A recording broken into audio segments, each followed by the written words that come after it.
Today we're going to look at the Santos de Cartier, specifically the blue dial version, the large. Now I'm going to do the specs and the review immediately right up front because apparently I talk too much. Then I'll give you my overall impressions, my final thoughts, the pros and cons at the very end of the video.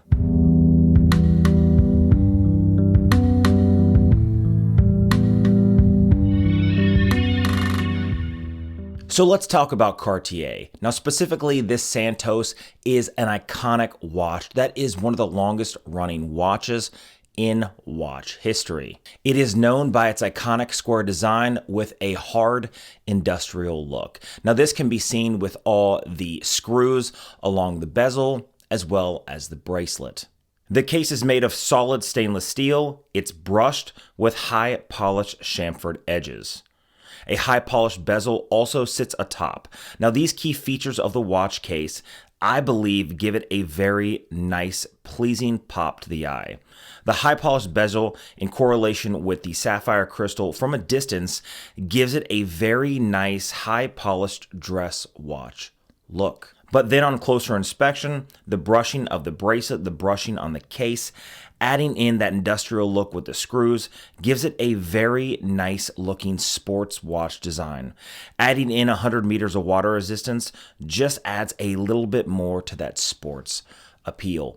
I'm going to argue that this is probably a more eye-catching watch than even something like a Rolex Submariner. I can tell you that from a distance, the iconic design of that square watch with those screws can be seen from across the room and you instantly know what it is. Where if you look at something like a Rolex Submariner, which is twice the price, you look at it from across the room and it's a dime a dozen. It looks like every other dive watch out there on the market. Now you can argue that Rolex created that design and everybody else has copied that dive watch design, but that doesn't matter. It is, again, a dime a dozen.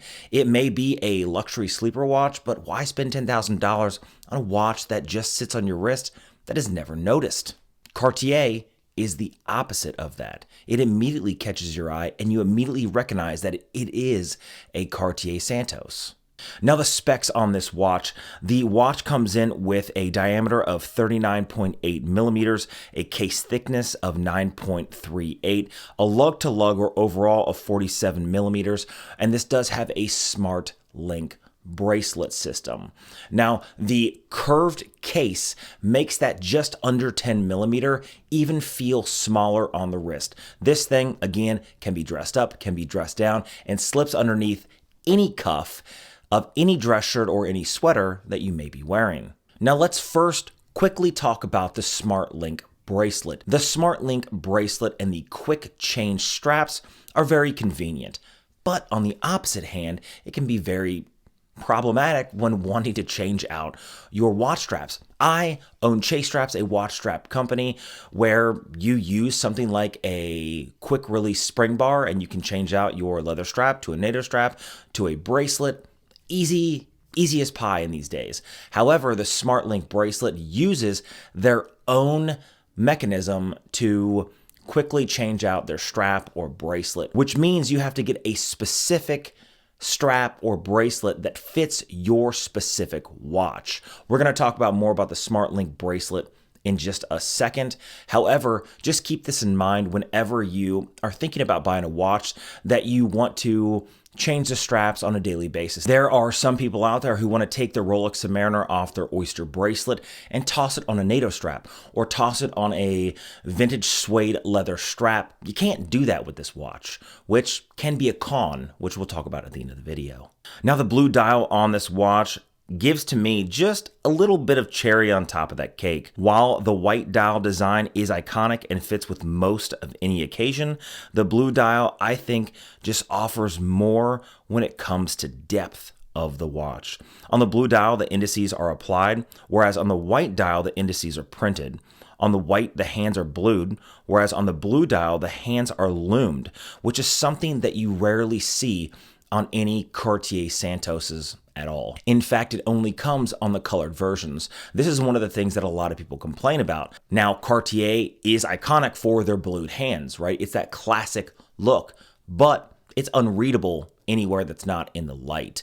So the fact that they decided to put loomed hands on the color dial variations like the blue, the green, I think is a pretty great upgrade. Inside both watches, you have the same caliber. You have the caliber 1847 MC. Now, this was introduced in 2015, 23 joule, 42-hour power reserve with a high beat movement of 28,800 vibrations a second. So that second hand ticks at 8 ticks a second. It's a pretty smooth sweep if you ask me. This watch can be dressed up in a very formal event or even dressed down. Now, when you purchase a Cartier, let's just say new, it comes with an additional leather strap. The one that came with this watch was a blue leather strap. Now, I purchased this watch used. In fact, if you're interested in how I purchased it from Federico Talks Watches and Delray Watch, I'll link it right here. Very, very great experience. I purchased mine used. So the leather strap, sadly, was also used. However, came with box and papers. So this watch, brand new, comes with an additional leather strap that you can either wear the stainless steel bracelet or the leather strap. To me, I think the bracelet is almost always the way to go, but I understand why you'd want to change it out for the leather strap. So let's talk about the bracelet and then we'll get into the cost. Now, the bracelet is the Smart Link system. So on the back of the solid in links, there's a small button that you depress with your fingernail. You got to have kind of fingernails to be able to do any of this stuff. So if you are a nail biter, then there's a small tool that actually comes with it that is rounded at the end so you don't scratch up any of your stuff. Anyway, so you use your fingernail to depress this tiny button and then the in links unlock and they slide right out. In fact, a bracelet to strap change takes maybe 15 seconds, which to me is amazing. Now, the real innovation in the bracelet is the Smart Link links. Now, I don't know why nobody else really does any of this, but Cartier just really is innovative when it comes to changing out the links on your bracelet. If you've owned any type of watches, you know they're either screws or they're push pins. And if they're push pins, you got to have a tool. You either got to push it out or you got to hammer it out with a little plastic hammer or whatever. And if they're screws, then you have to have a small jeweler's flathead screwdriver to make sure that you can remove it. Now you got to make sure that as you're removing any of these, you don't scratch up the bracelet itself. So if you're a novice, everybody always tells you to go to a jeweler just to have a link taken out so it fits to your wrist. Well, Cartier decided to integrate these tiny little buttons on the back of certain links that can be removed. Now you can see here on the bracelet when I turn it over after it's off the watch, you can see there's tiny little buttons that you can depress, and then with a little spring, the pin pops out. Now it doesn't fully remove, which is great because you'll never lose a pin, and I've lost plenty in the past. And then you can take the link out and then put another link in, or you can put the bracelet back together and just depress it back down and it clicks right into place. And then your watch can fit to your wrist. To me, I don't know why nobody else does this. I don't know why nobody else will use innovation and technology like this, only really Cartier. I own a Rolex Submariner, and even the brand new Rolexes don't offer anything like this. Now, outside of the Glide Lock clasp, which sure gives you micro adjustments on the fly, I still have a screw pin that I have to remove to adjust the links themselves. Cartier, not at all. So this to me is a massive upgrade and something that I really looked forward to when I was buying this watch. So buying the watch. This watch specifically was $6,200 used on the used market. Now I bought it again from Delray Watch. It was in pretty good condition, right? It was in, I would say, good to very good condition. Had some light scratches in the bracelet, had some light scratches on the bezel, but other than that, $6,200. Normally this watch brand new is over $8,000 from Cartier. So I saved myself $1,800. And not only did I save myself $1,800, but he had it overnighted to where I live here in Alaska, which would have cost me probably $200 to $250, maybe $150 on the low end, but we'll just say $150 to $200. So really what I paid for was $6,000 for an $8,000 watch.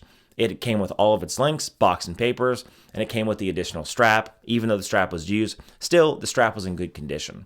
Now the white dial variant of this is about $7,000 to $7,500. On the used market, it's about $5,000 to $5,500. I've been looking everywhere for a Cartier Santos, and I wasn't sure if I wanted the white or I wanted the blue. Now the white is the more iconic design in the fact that it's the more classic, traditional Cartier looking watch with the blued hands, the white dial, the Roman numeral indices all the way around.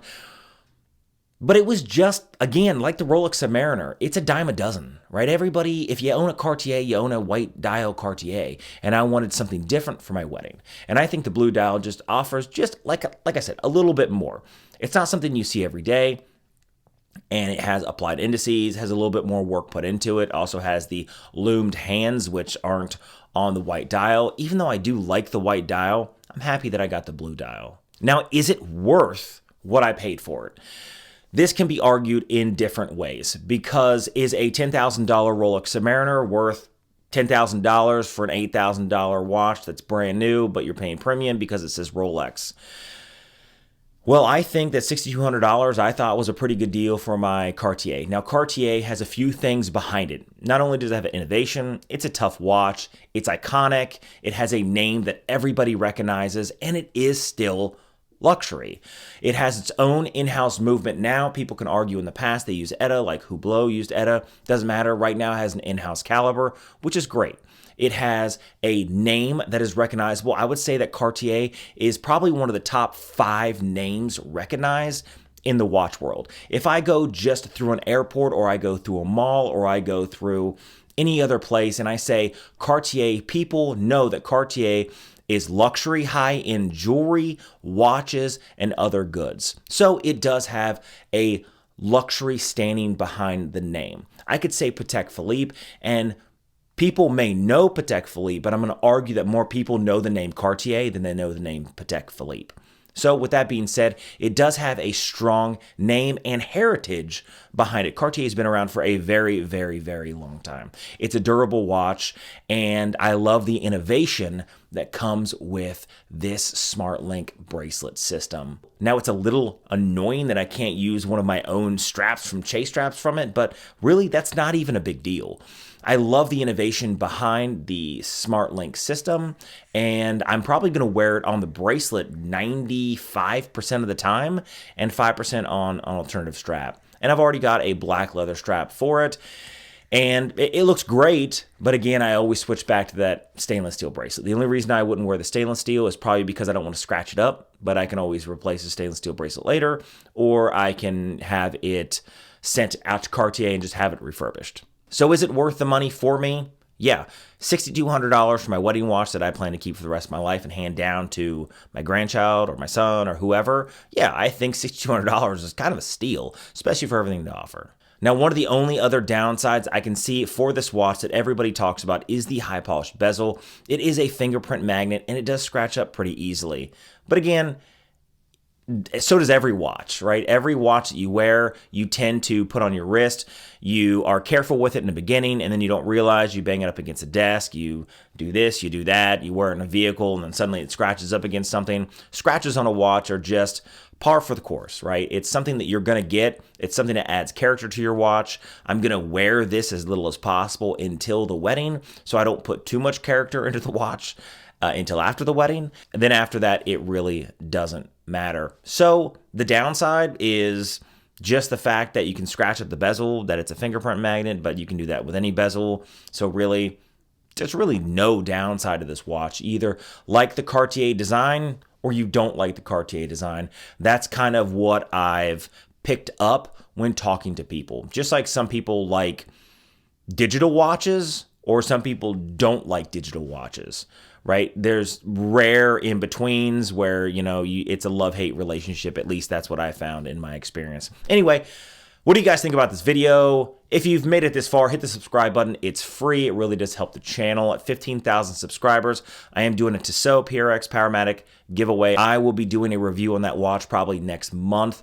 I am doing a review on a Casio integrated link bracelet. Then I have 1, 2, 3, 4 with the Tissot PRX, from affordable to Swiss made, of the integrated bracelet design watch that I will be comparing just before that video in a month. So make sure you guys hit that notification bell. For some reason, people don't get notified. And I really do appreciate those people who subscribe to the channel. Come back and watch my videos. It really does mean a lot to me. Anyway, I'll see you guys in the next one.